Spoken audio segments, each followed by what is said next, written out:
OK ចឹងហាត់នេះគឺដល់ឲ្យមកចំនួន4 view មាន top front right និង detail ចឹងរួមចាប់ផ្ដើមគូចេញពី top view ដោយសា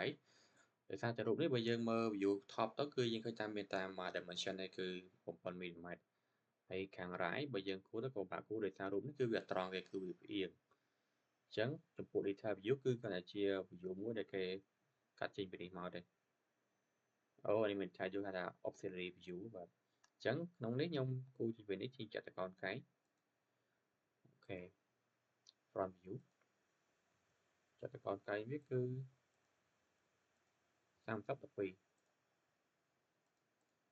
30និង12ผมនេះគឺ30និង60ចឹងដាក់ស្មើចេះមកចឹងកម្មវា30គាត់គិត60ហើយកម្មវា60គាត់គិតវា120អូខេចឹងអូខេបែបនេះតទៅទៀតខ្ញុំ apply smart dimension ហើយប្រវែងនេះម្ដងនេះគឺ30អូខេឥឡូវដោយសារតែរូបនេះគឺវាមានតែ1លើ4តែមួយផ្នែកទេអញ្ចឹងខ្ញុំត្រូវការពូវាជា4អញ្ចឹងអូខេដាក់ dimension មកហើយខ្ញុំ trim វាចោលចំនួន3ផ្នែកទៀត1 2 3អូខេអានេះគ្នាដែរអូខេចំពោះនេះខ្ញុំ apply ដាក់ជា construction line ហើយបន្តមកទៀតរង្វង់នេះគឺមានកម្មវិធីគឺ8អញ្ចឹងគាត់គិតតែ6អញ្ចឹងរង្វង់ខ្ញុំប្រើប្រភេទជាតង់ circle ពេលតង់ circle 16ហើយក្នុងកម្មវា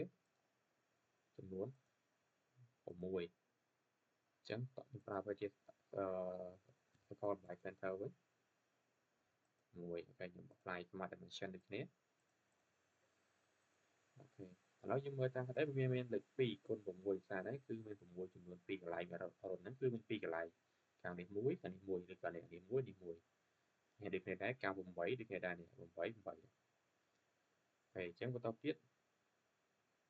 រង្វង់នេះចុះមកក្រោមគឺ7ហើយមកឆ្វេងគឺ7ដែរនេះ7អូខេ7ឆ្វេង7ហើយដល់លើគឺ15បូកនឹង25គឺ40គឺ40ចំពោះមុំ25អញ្ចឹងបើសិនជាផ្នែកខាងនេះវិញវា155អញ្ចឹងដាក់មុំ155មកអូខេហើយនេះគឺ13អានេះគឺកែងជាមួយនឹងអានេះអូខេអានេះដូចគ្នាដែរឥឡូវខ្ញុំគូបន្លាយវាសិនឲ្យបែបនេះហើយអានេះប្រវែងម៉ានវាអត់សំខាន់ទេគឺទៅមិនឲ្យវាប៉ះគ្នាแบบនេះហើយខ្ញុំ trim វាចោលអូខេខ្ញុំប្រើ smart dimension shift មកអូខេនេះ3ហើយចំពោះមុំ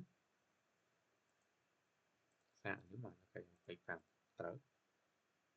អញ្ចឹងដូចជាអស់ហើយអូខេទៅនេះចំមួយទៀតអូខេអញ្ចឹងរូបរបស់យើងគឺមើលពីលើនេះគឺវាពីមុខគឺបែបនេះអញ្ចឹងគេថារូបនេះគឺចប់ប៉ុណ្្នេះឯងនេះគឺ view ដែលយើងគូអូខេអរគុណច្រើនខ្ញុំហាត់តទៅខ្ញុំធ្វើបន្ថែម